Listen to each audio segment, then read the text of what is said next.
All right, so welcome to another deep dive, and today we're going to be looking into the unsolved murder of Karina Holmer, Oh, yeah. a 19-year-old Swedish au pair who came to Boston back in 1996. It's a pace. Yeah, and this one's particularly interesting because we're going to be using actual court documents, Right. police reports, and media coverage to try and piece together what happened. That's like we're detectives. Yeah, we're going to be like armchair detectives trying to solve this case. Exactly. And it's a real life puzzle, right? Oh, yeah. With some pieces missing. And we're going to try and figure out how the police chased all the different leads, Yeah. how public perception maybe played a role, and also how Karina's own dreams and desires sort of factored into this whole tragic story. Okay, so let's start with Karina herself. Right. Because I think it's really important to remember that she was a person, Absolutely. not just a name and a headline. Yeah. She was a young woman who had dreams. She was full of life. She hoped to make it big in America. Yeah. So picture this. She wins some money in a lottery back in Sweden and decides, you know what, I'm going to follow my dream of becoming a restaurant manager. Wow. And so she ends up in Boston, Huge change. a world away from her small village in Sweden. Right. What do you think it was about the U.S. that drew her in? Oh, that's such a good question. I mean, I think there's this allure, right? The American dream. Oh, yeah. This idea that, like, anything is possible. Mm-hmm. And for Karina, America represented freedom, opportunity, a chance to, like, prove herself. I think that's a classic immigrant story. Totally, totally. But of course, there's this tragic twist. Yeah, and that twist starts to unfold just 3 months after she arrives. Wow. So she gets a job as an au pair for a family, the Rat family, out in Dover, which is a suburb of Boston. Okay. Everything seems pretty normal at first, She's good with the kids. Mm-hmm. But there's this one detail that really jumps out at me when I was reading about it. This arrangement she had with Frank Rapp, her employer. Ah, yes, the loft apartment. Yeah. You see, Frank offered Karina the use of his place in South Boston for the weekends. Yeah, and it's On the surface, it sounds nice. right, generous. Yeah, like a chance for her to be in the city. Yeah, to experience the city. Without the commute. Exactly. But as the investigation unfolds, this seemingly harmless detail kind of throws a wrench into things. Oh, absolutely, because it puts Frank right at the center of everything, Exactly. of the timeline surrounding her disappearance. Mm-hmm. And so he immediately becomes a prime suspect, right? Both in the eyes of the public and initially the police as well. Yeah, and it's almost like that one detail about the loft Yeah. overshadowed everything else in those early stages of the investigation. Yeah, I agree. It's a prime example of how perception can shape the narrative so quickly. Absolutely. And it brings up a big question. Did the focus on Frank, because of that loft in his past, maybe prevent investigators from seeing other possibilities, early on? That's a good point. Something to think about as we go deeper. Definitely something to keep in mind. Okay. All right, so fast forward to June 21st, 1996. Okay. It's midsummer, Big celebration. a huge celebration in Sweden.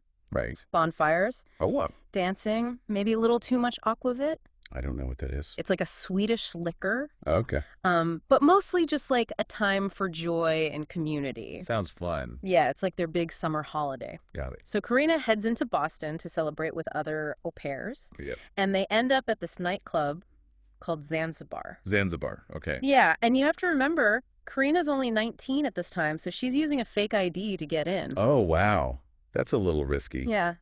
It sort of highlights this vulnerability, right? Yeah, Young people, they're trying to fit in, trying to have fun. taking risks. Yeah. Maybe they don't fully understand. And in her case, that risk-taking leads to this tragic outcome. Absolutely. Yeah, because later that night, somewhere between the dancing and the drinks, Karina gets separated from her friends. Oh, that's not good. Yeah, and there are witnesses who place her talking to various men. Like a panhandler, a guy walking a dog in a Superman t-shirt. Superman t-shirt, really? Yeah, it's like these seemingly random encounters that later on Oh, yeah. take on this very sinister significance as Like- the story unfolds. Right. It's almost like, those brief interactions. Yeah. They become these glimpses into a world we'll never fully understand. Right. Karina's world in those final hours. Yeah. And it's the not knowing, it's those gaps in the timeline that make this whole case so unsettling. So her friends just assume that she went back to Frank's loft, Makes sense. but she never shows up. And this is where the story takes a turn Oh. that is both horrifying and heartbreaking. Okay. 2 days later, a homeless man makes a gruesome discovery in a dumpster on Ipswich Street. Oh my gosh. And the details are, they're too disturbing to go into here. Yeah, that's fair. But what's important is that the way her body was found, Okay. dismembered, cleaned, her makeup was even removed. Wow. It all points to this very deliberate attempt to conceal the crime. Mm-hmm. This wasn't just a random act of violence. Right. It was calculated, almost professional in its execution. It makes you think, was this someone who had experience doing something like this? Yeah. Or was it like a desperate attempt to cover their tracks? Or like someone panicking. Yeah. It's the kind of detail that sends shivers down your spine, right? Definitely. And for the police, it immediately raises the stakes. Oh, yeah. This is no longer a missing persons case. Right. This is a full-blown homicide investigation. Wow. With a killer on the loose. And everyone is left wondering who could do something like this. Yeah. And why. And that why is exactly what we're going to try and unpack as we go through this deep dive. Yes, because every suspect, every lead, every piece of evidence brings us a little closer to understanding, hopefully, the motive behind this crime.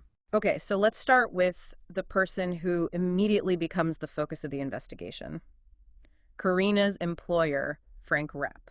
Right, because remember, he was the one who offered her that loft apartment. Exactly, and that puts him directly in the crosshairs of suspicion. Mm-hmm. And then, on top of that, there's a previous assault charge against him involving his wife. Oh, wow. And as soon as the news breaks about Karina's murder, the media pounces.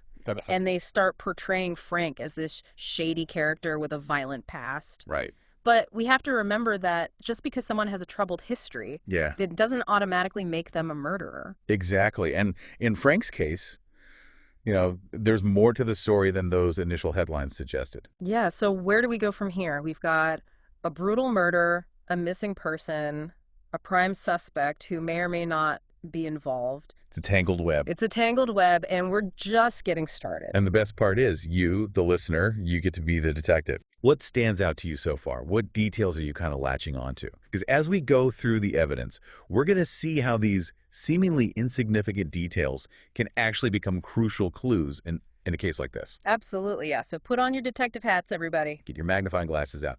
So you're probably thinking, if Frank had an alibi, why was he even considered a suspect? Right, good question. Well, his alibi, it wasn't exactly ironclad. Okay. See, he claimed he was at a drive-in movie with his family the night Karina disappeared. And his wife and his in-laws, they backed up his story. Okay, so he's got people to vouch for him. Right, but there were still gaps in his timeline, things that just didn't quite add up. It's like that old saying, the devil is in the details, right? Exactly. Because even though Frank cooperated with the police, things still weren't adding up. Right. They search his loft, and they find Karina's clothes. Interesting. Which, I don't know about you, but that's a little strange. It is a bit odd, considering she wasn't even supposed to be staying there that night. Yeah, exactly. The media, of course, had a field day. Oh, yeah. They highlighted every little detail, even mentioning soft pornography found in the loft. Oh, wow. Which just fueled the public suspicion even more. Oh, absolutely. It's a classic example of how media coverage can just completely influence public perception. Yeah. Sometimes to the detriment of the actual investigation. For sure. Because despite all the speculation, forensics found zero evidence that Karina had been harmed in the loft at all. Really? No bloodstains, no signs of a struggle, nothing. So that kind of throws a wrench in things. It does. But what about the dumpster fire near the Rapp family's home? Oh, yeah. That happened just hours after her body was found. Right. Doesn't that seem a little too convenient? It's definitely a strange coincidence, I'll give you that. Yeah. But the police, they determined that the burnt clothing in the dumpster didn't even belong to Karina. So another dead end. Yeah, basically. But there was another lead tied to Frank that seemed promising at the time. He had gotten a permit to dump trash at a recycling facility on the very day that police believe Karina was murdered. Wow. And his wife, Susan, insisted it was just a weird coincidence. A coincidence, huh? Yeah, and she even claimed that he took their son and nephew with him to the recycling center. Right. So again, it makes you wonder, is she covering for him? Right. Or was it truly just a really, really unfortunate coincidence? Yeah. I mean, what are the chances, right? It's hard to say. Yeah. Well, the police, they didn't take any chances. Yeah. They spent hours sifting through the garbage at that facility. Oh, wow. Looking for anything that could link Frank to the murder, but they came up empty. Another dead end. Another one. So we're left with Frank, who seems to have an alibi, albeit a shaky one, Yeah. and a lot of circumstantial evidence that just doesn't quite add up. It does make you wonder, was he involved somehow, or was he just an unfortunate pawn in a much larger game? It's a good question. And while the police were busy chasing down all these leads related to Frank, something else came to light that shifted the focus away from him, at least for a little while. You're talking about the letters Karina wrote to her friends back in Sweden, right? Exactly. Okay. You see, while everyone thought Karina was living this happy, carefree life in Boston, her letters actually painted a very different picture. Oh, really? Yeah, she wrote about feeling homesick, she was stressed, and she even mentioned that something terrible had happened that she couldn't reveal until she got home. Wow, it's like she was living a double life. Right. Outwardly, she was like the smiling au pair, eager to experience America. Yeah. But behind the facade, something was clearly troubling her. And that terrible thing she mentioned? Yeah. That became a huge question mark hanging over the entire investigation. Absolutely. It makes you wonder, did this terrible thing have anything to do with her murder? Right. Was she confiding in the wrong person? Was someone threatening her? It's hard not to speculate, especially given how brutal her death was. It is. But without knowing what that terrible thing was, it's impossible to say for sure. So frustrating. It's one of those frustrating things about this case. Yeah. So many unknowns, so many questions that we just don't have the answers to. Okay, so we've got Frank, who seems to have an alibi, but also has a lot of suspicious circumstances surrounding him. Right. And then we've got Karina's letters hinting at this hidden drama in her life. But wait, there's more. There's always more. Remember those witnesses who saw Karina talking to those men outside Zanzibar? Oh, yeah, those guys. Well, those men became key persons of interest for the police. Let's start with the Superman t-shirt guy, Herb Whitten. Okay. Now remember, he wasn't even from the area. Really? Yeah, he drove 30 minutes from his home just to walk his dog in downtown Boston in the middle of the night. That's bizarre. It is, right? And some people claim he did this regularly, that he was cruising for women leaving the clubs. Oh, wow. And witnesses said he offered Karina a ride home after she told him her friends had left without her. Which, on the one hand, is concerning. Yeah. But also, on the other hand, completely understandable given the circumstances. Right. A young woman, alone, separated from her friends, and this seemingly friendly guy offering her a ride. Yeah, it makes sense in the moment. Right. But when the police tried to question him, his lawyer shut them down. Really? Yeah, citing his mental health issues. Okay. And just a few months later, Herb commits suicide. Oh, wow. His lawyer insisted it was due to the pressure of being linked to the case. But of course, the rumors persisted that he couldn't live with the guilt of murdering Karina. So his suicide, whether it was related to the case or not, just adds another layer of complexity. Absolutely. Was he truly involved in Karina's death?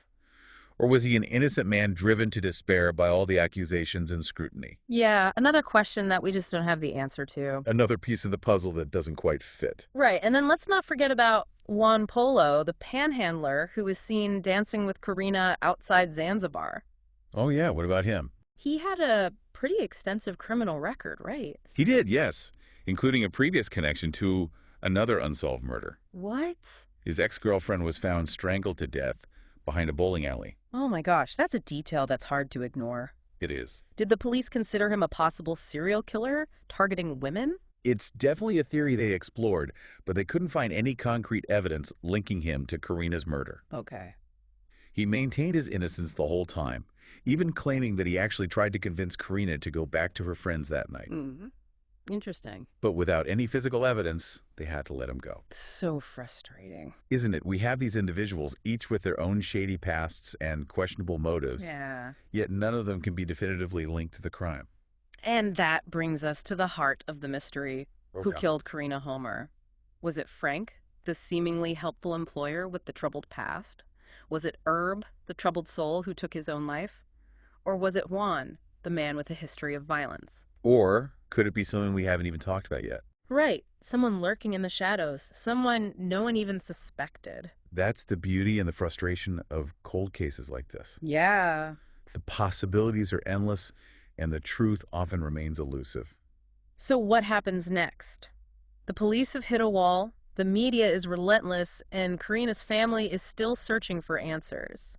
It's a recipe for more heartbreak and more mystery. It seems like every time the investigators thought they were getting close, Yeah, they hit another dead end. it's so frustrating. It's like so Like frustrating. that fingerprint, remember? Oh, the finger prick. You'd think a fingerprint on the garbage bag, like that's it, right? Slam dunk, case closed. Right. Imagine you're in the lab, they're running that print, anticipation is high, but no match. Another dead end. Too smudged to get a clear read. Ugh, are you kidding me? It's enough to make you scream. I know. And then on top of all of that, they never found the lower half of her body. Right. It just adds another layer to this whole thing. It makes it even more creepy, you know? What secrets could that missing piece hold? You know what I mean? Yeah, were there clues about how she died?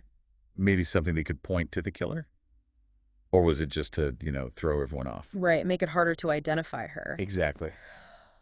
We can sit here and speculate all day long. We could. But without that other half, it's just another question mark. It is. And while the investigation was stalling, life, it had to move on. Yeah. Karina's remains were sent back to Sweden. And her family, they held a funeral for her in July of '96. I can't even imagine, saying goodbye to your daughter without any answers. It's heartbreaking. The grief and anger they must have felt. Absolutely. And that pain, it went beyond just her family. Yeah, the whole au pair community in Boston was shaken. They held a memorial service for her near Zanzibar where she was last seen. Can you imagine being one of those other au pairs? I know. They came here, just like Karina, with dreams of adventure, and then to be confronted with this, that your dreams could just vanish like that. It's terrifying. A reminder that even in a big city, bad things can still happen. Yeah, darkness is everywhere. It's a testament to Karina, though, that even in death, she brought people together. It's true. They rallied around her. They demanded justice. They did, but while the community was coming together, the media was, well, they were relentless. Oh, yeah. They kept going with the story, even when it wasn't always accurate. They kind of became obsessed with Frank, even though he was officially ruled out as a suspect. It's like they needed someone to blame. They needed a villain, a scapegoat for this senseless tragedy. And that brings us to another problem with this case. All those late-breaking witness statements. Don't even get me started. They just made things more confusing. They did. There were people placing her outside a convenience store hours after she was last seen at Zanzibar. So was she meeting someone? Did she go out again on her own? We'll probably never know. It's like every time you think you're getting close, there's another layer of uncertainty. It's what makes these cases so fascinating, even after all these years. Yeah, I think it speaks to our need to understand, to make sense of things that don't make sense. I agree. It's a reminder that some mysteries might never be solved. So where does that leave us? What can we learn from Karina's story? For me, it's a reminder that there's always more to the story than we see. She wasn't just a victim, she was a person. With dreams, fears, secrets. Right, and we should always remember that. Absolutely. And to think critically about the information we're given. Question everything. Yeah, because behind all those headlines and police reports, there are real people whose lives are changed forever. It's true. Karina's case is still unsolved, another file gathering dust. But maybe, just maybe, someday, someone will come forward with that missing piece. Yeah, the clue that brings her the justice she deserves. Yes, what we have to hold on to, right? Uh-huh. Hope that even in the darkest of times, truth and justice can prevail. We may never know who killed Karina, but her story is a reminder of how fragile life is and how important it is to never give up hope. Well said.